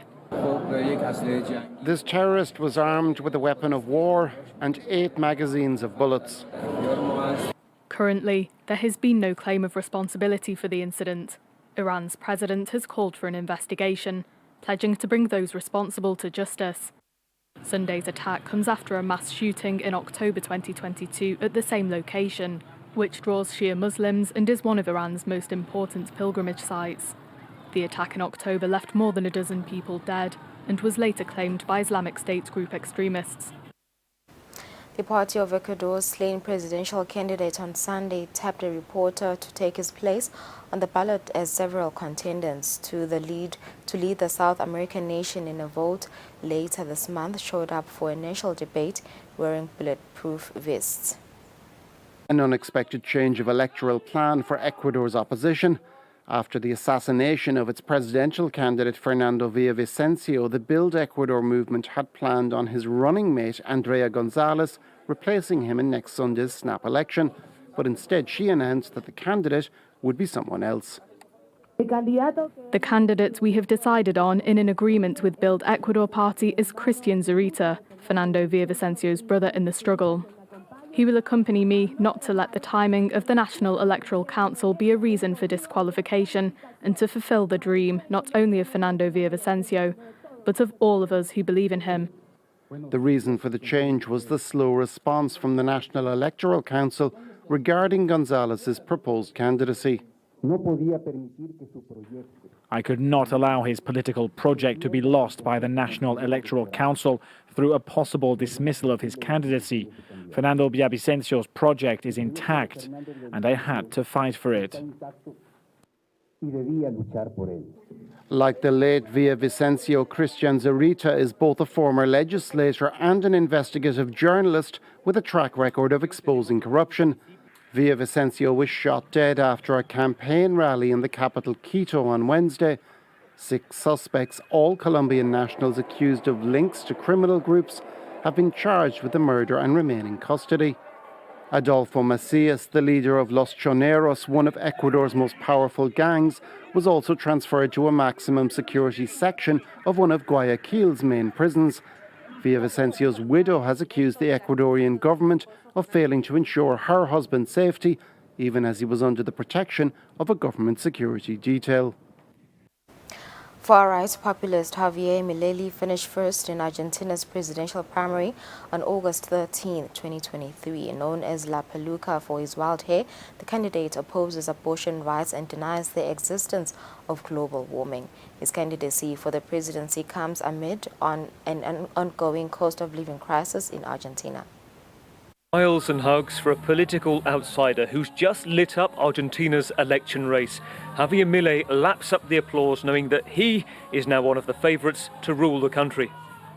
They call him La Peluca, or the wig, for his wild hair. Rock anthems always provide the soundtrack to his rallies.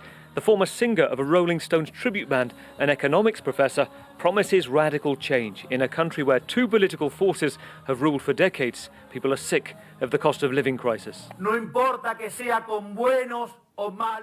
It doesn't matter whether it is good or bad manners. Enough of the fallacy of discussing form. Let's discuss content, the content that you don't want and that we have plenty of. I, therefore, invite Argentinians to join the liberal revolution that will make Argentina a world power again in 35 years. The so-called Mileistas, supporters of Milei, say he's offering something completely different. He's flattered to be called an Argentinian Donald Trump or Jair Bolsonaro. Critics say his credentials are straight from anti-establishment central casting. A long-time political chat show guest draws a crowd wherever he goes. He opposes abortion, denies the existence of global warming, and calls Argentina a tax hell, pledging a rapid reduction in government spending and changing the currency to the dollar. Elections are 2 months away. The primaries reflect the anger of the political system. The current president, Alberto Fernandez, is standing down, blamed for the failure to tackle the economic crisis and spiralling inflation. Many Argentinians prepared to gamble on the unpredictable, disillusioned by the tried and tested. Niger's mutinous soldiers say they will prosecute deposed President Mohamed Bazoum for high treason and undermining state security. In an announcement hours after the junta said they were open to dialogue with West African nations to resolve the mounting racial crisis. If found guilty, Bazoum could face the death penalty according to Niger's penal code. Flexing their power, Niger's military junta vowed in a late-night national address to prosecute the president.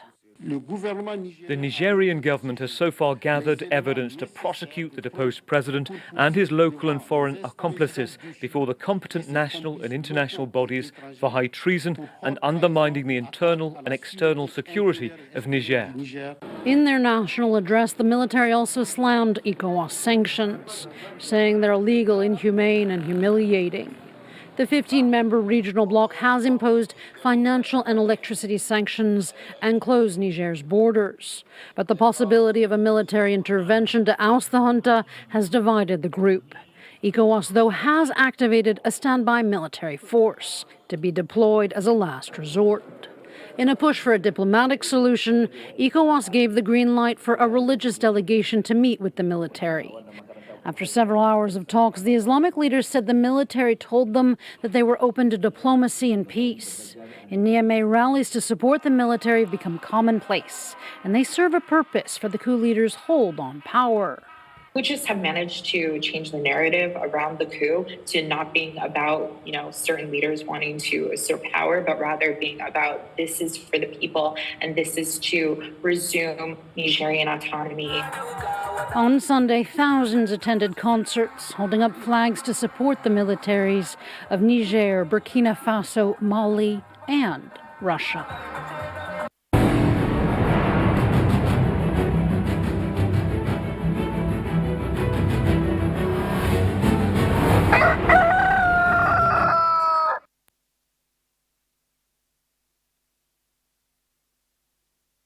It's 25 minutes after 7. Let's take a look at our sports news. Senior national team Sithebe Samhlekazi assistant coach Sime Pimamba says the recent friendly games they played in Mozambique over the past weekend will help the national team prepare well for the upcoming COSAFA tournament in South Africa next month. The national team is currently in camp at the technical center in Lobamba. Once again, the senior women's national team, Sitsebe Samhlekazi, is going to be part of the Hollywood Bet COSAFA Cup in South Africa. The national team over this past weekend was in Mozambique in preparations for the upcoming COSAFA Cup. Itimu ilungele but nje kusashoda ukuthi kulungiswe lapha nalapha but imidlalo ibe imihle kakhulu bakhombisile ukuthi no kukhona lesingabuya nako masingathola nje isikhathi sichubeke sisebenze kukhona lokuhle lesakuthola sitalimelela live ngendlela lefanele nangabe baphathi bethu bangakhona lokusinika lesikhathi sichubeke netraining yethu sisebenze hayi singakhona ba challenge. Mamba also highlighted that she will work closely with the newly appointed head coach Putsotso Khoza, who will begin his reign later on Tuesday. Moving along, the second round of the varsity basketball games this past weekend commenced at an unfamiliar place at Usuthu Mhlambanyati since the Kwaluseni University is busy with internal exams. The trade fair tournament, what will happen is most of the teams are affiliates. They need to affiliate to the association. Once that has happened, then teams are allowed to play in the tournament. I think most of the teams that are playing in the UBL, which are the only teams in the country, will be competing in the trade fair tournament starting in the 1st of September.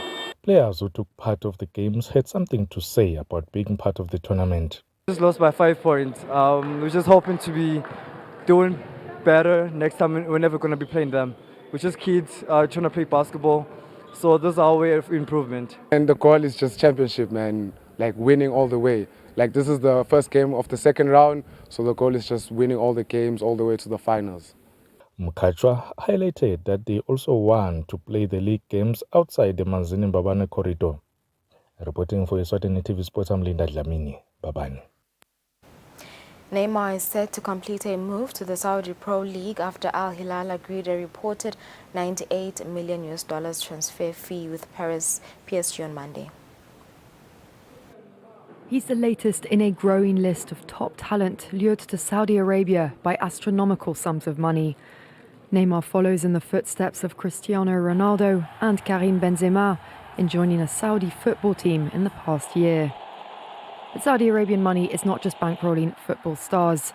The Guardian reported in July that since early 2021, the country's public investment fund had spent at least $6.3 billion on sports deals, such as the takeover of Newcastle United. Around the same time, the Saudis created a golf league to compete against the PGA Tour and began poaching its talent.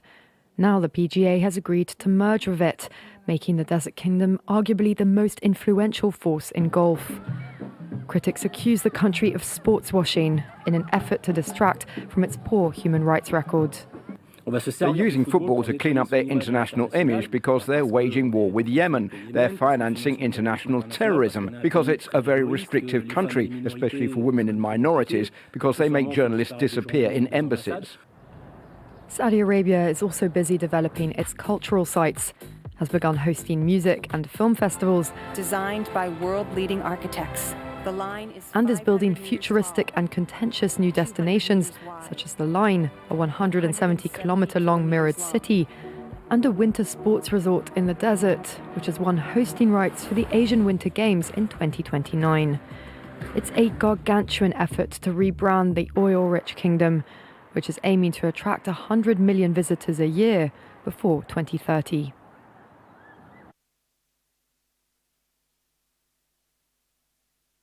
It's 29 minutes after 7. We've come to the end of our news. Thank you for staying with us. After the break, we'll be speaking to Senior Communications Officer at the Royal Science and Technology Park, Senzo Malaza, on the International Association of Science Parks and Areas of Innovation Conference.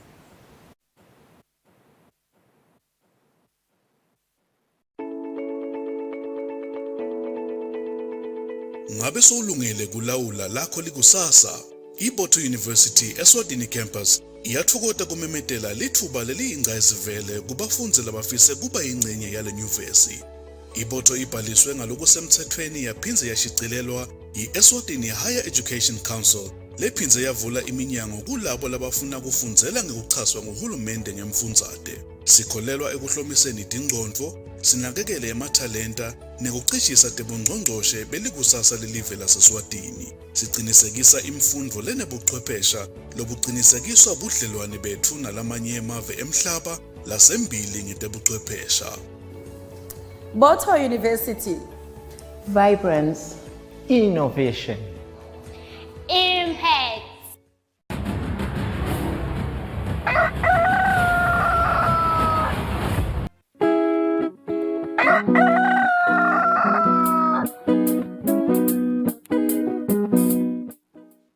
Let me tell you about my crush. Ngenzane inhlitiyo yami embi kwakho njengesidayisi. Ngondlo yesiswati. It is 3 in the afternoon. We are back in the living. For men are so kind towards creation more than they even were to their own creator. I am the greatest of this generation. They'll be calling me the girl who made poetry look cool, yo. Cool.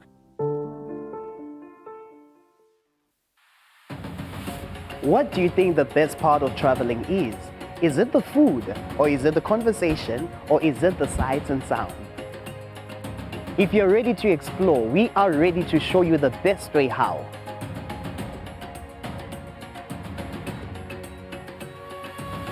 We'll give you access to the best luxury getaway sites in the Kingdom of Eswatini, and of course show you vacation sites that suit your budget, because you do not need a lot of money to actually have a great time. Join us on the next adventure on Buhle Bethu, only on Eswatini TV.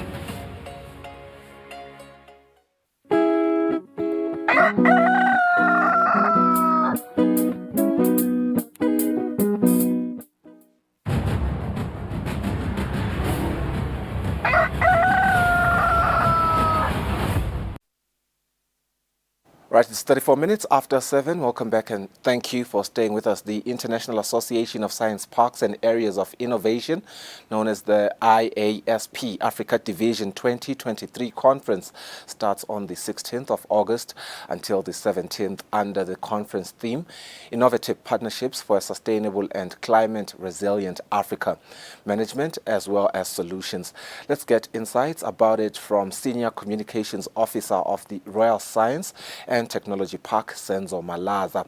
He joins us through a Zoom video link. Mr. Malaza Kusile, welcome to the program. Highlight the importance of the innovative partnerships and promoting sustainable and climate resilient development in Africa. Good morning, Mr. Numalo, and to your viewers. This conference is actually a way through which we want to forge partnerships among industry aspects, academia, and the different African countries at large to see how we can, as a continent, respond to the challenges that are presented to us by issues of climate change. You would agree with me, Mr. Numalo, that climate change does not only affect our food production, but it also affects our economy in a number of different ways. So we have this conference that we'll be hosting tomorrow and Thursday, where we're looking at innovative partnerships for a sustainable and climate resilient Africa, management and solutions. That's the main theme. But we also have 6 sub-themes that address the different areas that are affected by climate change in general. We're talking about smart agriculture and value addition. We're talking about green energy. We're talking about the blue economy. We're talking about circular economy. We're talking about building resilient cities within the continent. And we generally are looking at how we can make sure that as we are producing, as we are developing our economies as African countries, we are also taking care of the environment in a way that will allow us to make sure that we are sort of resilient to the challenges that are presented to us by climate change. So this is a conference that is actually bringing together different players in the different industries. It could be in manufacturing, it could be in academia, it could be in the environmental space, as we have different presentations and papers that will be presented during the conference, Mr. Numalo. Yeah, and of course, the obviously the way that we respond to climate change is quite significant and very important at this particular time. It cannot be overstated, Mr. Malaza. I'm asking myself, for an ordinary Swati that wants to be a part of this conference, how do I partake? How do I join if I have to join? Well, we invite all Eswatini to actually join this conference. Fortunately, it is a hybrid event. We have both physical and virtual. And for the physical, we already have exhausted our space availability, but we are hopeful that Eswatini can join us virtually. They can register through our website, which is www.rstp.org.sz. And then we'll take them through the registration so that we can make sure that we send them the link.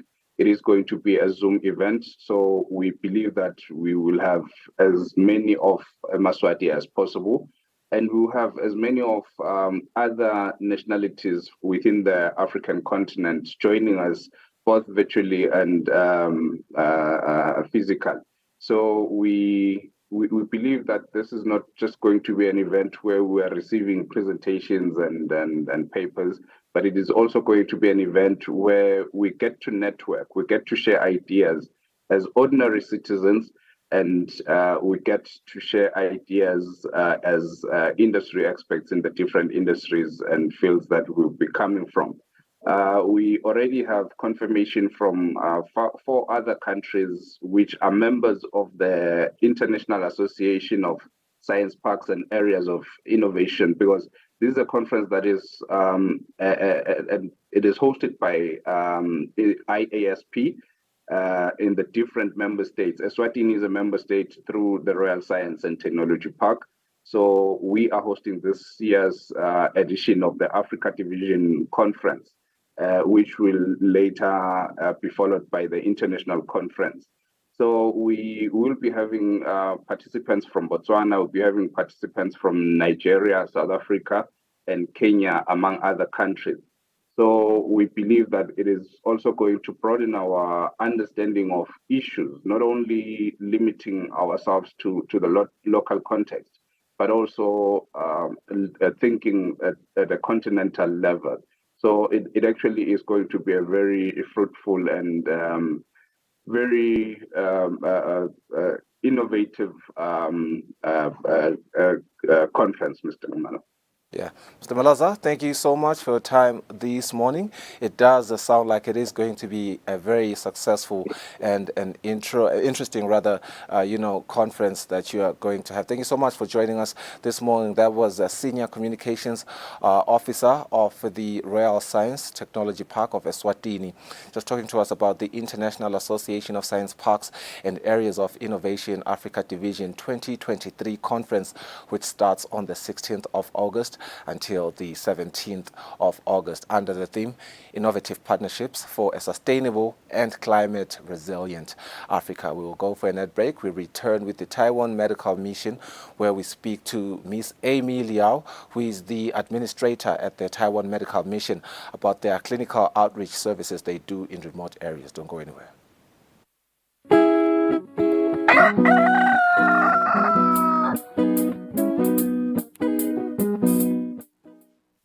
Hello and welcome to Eswatini TV and to a brand new talk show called A Kappa with Nomgebo.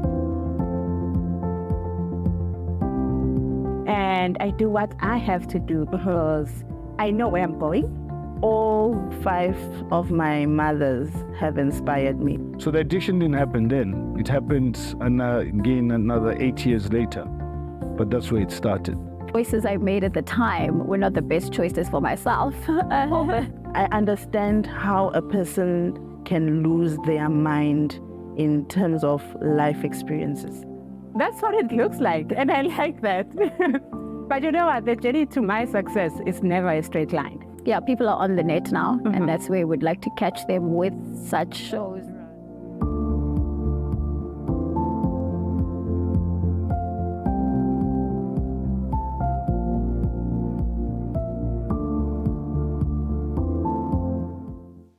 Eswatini lifestyle is all about inspiration, drive, and swag. Eswatini Lifestyle is informative and fun while covering all aspects of life, be it people, places, and trends in the Kingdom of Eswatini. We got you covered. The focus is on the quality of life. Eswatini Lifestyle will spark your interest. Catch Eswatini Lifestyle every Friday at 7:30 p.m. on Eswatini TV, Sibugo Semaswati.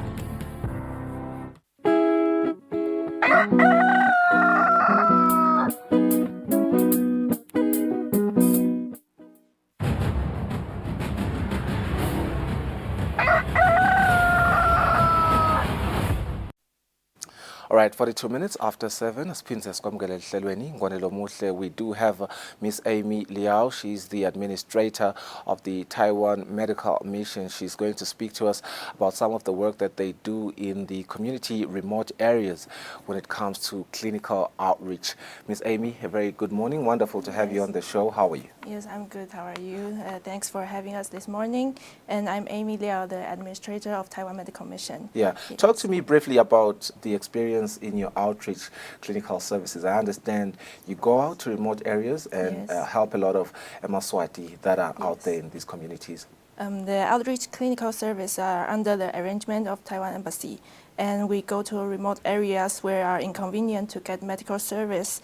On the site, we will provide the free blood pressure check, body weight, body height, free medical consultancy, and free ultrasound checkup and electrocardiogram checkup, which is common and painless tests used to quickly detect heart problems and monitor the heart's health. And we give out free medication during the outreach. Recently, we have the collaborating with Cancer Project. The cancer screening team joined the outreach to provide cancer screening and raise the awareness about the main cancer and the prevention. Yeah, I'm looking at the clip that is currently playing on screen right now. I can see that this is part of the journey going to the communities. It's quite remote areas, as you can tell by the fact that the roads now are quite gravel roads, and you can see just by the infrastructure that you're really outside of, the urban modernized areas. When you get to these areas, what are some of, the work that you do when you get there?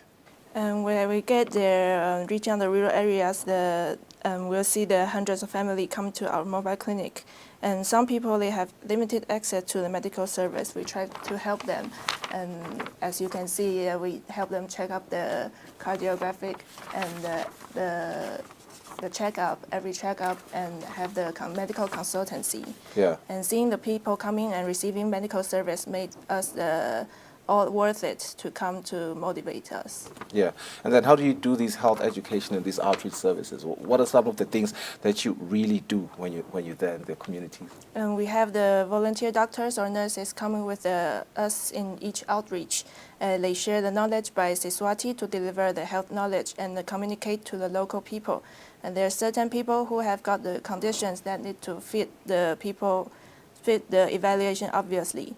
So health education is something useful, so we are able to pick up the certain problem that we can deal with. Yeah. We teach them how we can improve their access to healthcare, and if there's anything we can do at all to help their livelihood. Yeah, you did mention that it's hundreds of families, hundreds and hundreds, and I can see from the visuals, you do have a lot of, people that would call senior citizens, grown women, grown fathers, people that are quite, I'd say, they get sick easily, and they get, issues like BP, high blood pressure. But I also saw on the clip that you also treat people with asthma, you help people with asthma. Yes. Yeah. Yeah, we have asthma and hypertension, and we have diabetes. So we do the health education, and in order for them they can know the more knowledge to go to the health service near them. Impressive work, Miss Amy. I understand you didn't come alone. You are with your chief of the Taiwan Medical Mission, Dr. Wenshen Cheng. He's going to join us after a quick ad break to give us more details about this program. Thank you for joining us. Thank you. All right, well, let's go for a quick ad break. We come back with Dr. Cheng. He's the chief of the Taiwan Medical Mission. He's going to give us more details on this program.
right, 10 minutes before 8. Dr. Chen is here. He is the chief of the Taiwan Medical Mission.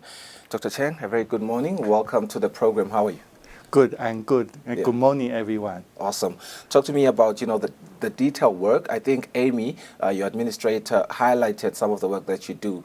But for you, I think we want to get into some of the details with regards to your timeline and your scheduling with this clinical outreach program. Talk to me about the program in detail.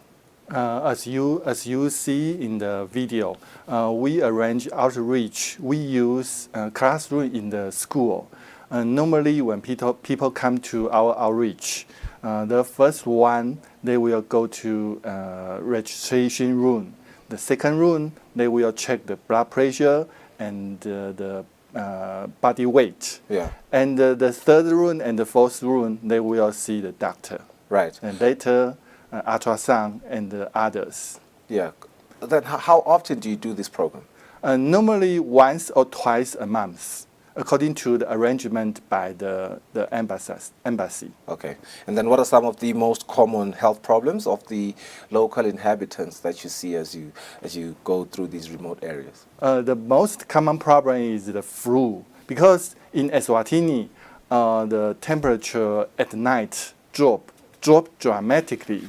So to get the flu, to get the Kusile is quite easy. They Kusile a lot. Yes. A lot of people have this kind of problem. Yeah. Yeah, and later, after they talk about the Kusile, they will mention about others like blood pressure, like skin disease, like parasite problem, and so on. Yeah, we did have an experience where we saw a lot of teenage pregnancy, and I do see on the visuals that you do conduct ultrasounds as well. Talk to me about that program, the ultrasound in particular. Ultrasound, because of the portable ultrasound, this kind of service become possible. Because if we use the big machine, just like in the hospital, we are unable to move that kind of machine to rural area.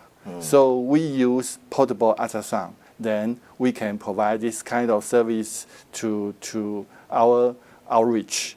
And we can check the centers in hospital, liver, kidney, gallbladder, pancreas. And that's all under the sonography? Yes. So you can do... the centers in hospital. Oh, interesting. That's very interesting. Then what are some of the challenges of some of the health problems, challenges in the remote areas, and what are your suggestions? In our remote area, because they cannot see a doctor easily like other area. So when they get some disease, the most important disease is the cancer. When they have that kind of cancer, the stage always late, and that kind of late stage can, because if we can find the cancer in early stage, we can save a lot of life.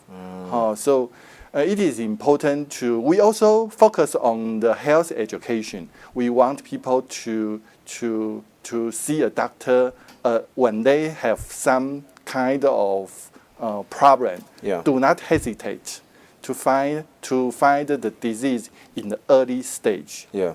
And when you speak about cancer, I hear that you are alluding to cancer as the most probably urgent amongst the health problems that you attend to in the remote areas. Do you do cancer screening in the areas? Yes, we also have cancer screen trunk. Okay. We use cancer screen trunk there to do breast cancer screen and the cervical cancer screen. Quite interesting, because the National Cancer Control Unit does, report that out of the more than 500 cancer cases, close to 400 people do not survive. And I do see that when you go to these remote areas, we will see a lot of people surviving, and because they will also benefit from the health education that you provide. Yes, when people can understand how to monitor their blood pressure, how to monitor their sugar, how to, when they have some problem, to see the doctor right away, to find the to diagnose the cancer in early stage, then everyone can live more longer than before. You did mention that you see a lot of people with high blood pressure in the remote areas, and when I looked at the visuals that were on screens, a lot of them were senior citizens, old people. Yes. Is it common that these kinds of health problems affect the older people, and why is that? Yes, when we become old, this kind of problem affect us much more than young people, because when we are getting old, our regulation system become worse than the young one, and our daily intake may be much more than we need. So the high blood pressure and the high sugar problem getting worse and worse, especially when we are getting old. Yeah. Dr. Cheng, thank you so much for joining us on the program. I think Eswatini and Taiwan have enjoyed good diplomatic relations for many years now. You guys have been around for over about 15 years, I think. Yes, am I yes, correct? yes. Yeah, and we hope that this, relationship will continue to be amicable, and that a lot of Eswatini can benefit, and Taiwan can also benefit in any way from Eswatini. Thank you for joining us on the program. Thank you everyone. Dr. Cheng, he is the chief of the Taiwan Medical Mission, just telling us about the clinical outreach services that they do. We had Miss Amy, who is the administrator with the Taiwan Medical Mission as well, also talking to us about the clinical outreach service. Let's go for a quick ad break. We'll wrap up the show.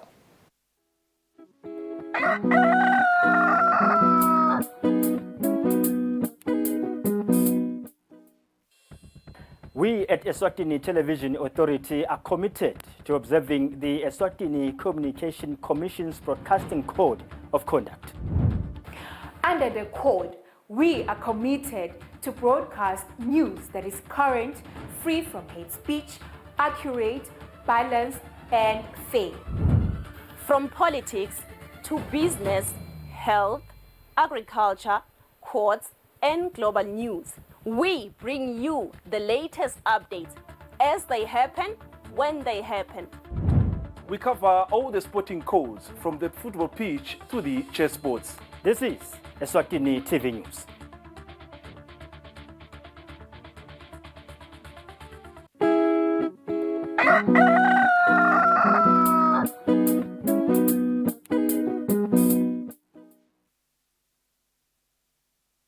Yeah, so let me talk to Shine in the special. We've come to the end of our show today. Thank you so much for joining us. You can still watch this episode of Kusile Breakfast Show on YouTube on our Eswatini TV page. We'll see you tomorrow.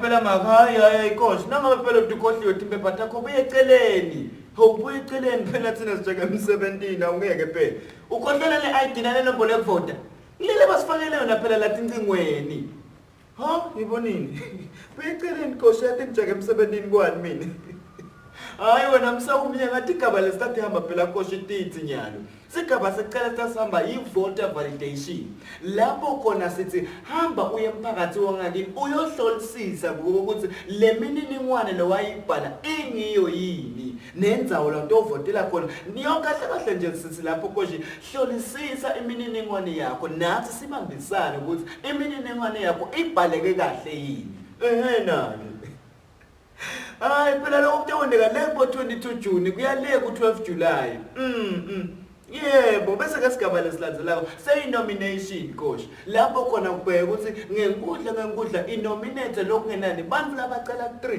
kuya ku-20 kuze ke umuntu anqonye kufuneka lokungenani abe nemavoti langu-10 ngiyahleka yini mfana babe ngoba ngithi nje lekhaya selisendvo ngitawungena nje ngigijima nonyaka simfaka umuvu longakake wasendela lutho asimfaka acele ama-projects ngokuya phuma ikosha Yathi lathi indzaweni kula ma-community thina sifayisana nema-problems embamba sithi ngama-solution bamba. Yebo Nkosi. Hayi kahle phela benguye kulandzela yena mkhulu. Ngicela ufaka yena. Yebo bekacele ukuthi ngimbambele kulandzela yena. Bese ke sigaba lesilandzelako sengama-primary elections. Wona ke lama-primary elections atawendeka lepo 26 August 2023 phela Nkosi. Bese ke lokulandzelako sengama-secondary elections lapho khona wona atawuthatha lepo 29 September 2023. Ngiyahleka yini mfana baba ngoba lamkhathiseni kwama-primary nalama-secondary kutabe kune-campaign process. Lokusho ukuthi umuntu ufuneka atitshengise ukuthi wakhiwe ngani. Sitawufa amakabishi nani. Okulandzela mina. Ngiyabonga sisi. Lo mlayeto nolethelwa baka-EBC, Elections and Boundaries Commission of Eswatini. Libandla letela ukhefo nemingcele i-EBC latisa sive semaswati ukuthi mhla ka-26 Ingci 2023 lilanga lelibekelwe sigaba selukhetfo lekucala. Kuleti gaba sive sitabe sikhetha labaqhudelana kuba indvuna yenkundla noma kuba lilunga lephalamende emiphakatsini yabo. Tikhungo tekuvota titawuvulwa ngensimbi yesikhombisa kutsi made kube insimbi yesikhombisa Ntsambama. Sive siyacelwa ukuthi sikhumbule kuphatha bomatisi baso siphinde sigcine nesikhathi. Livoti lami libalulekile futhi alithengiswa. Ngede ngasala nasakha live letfu.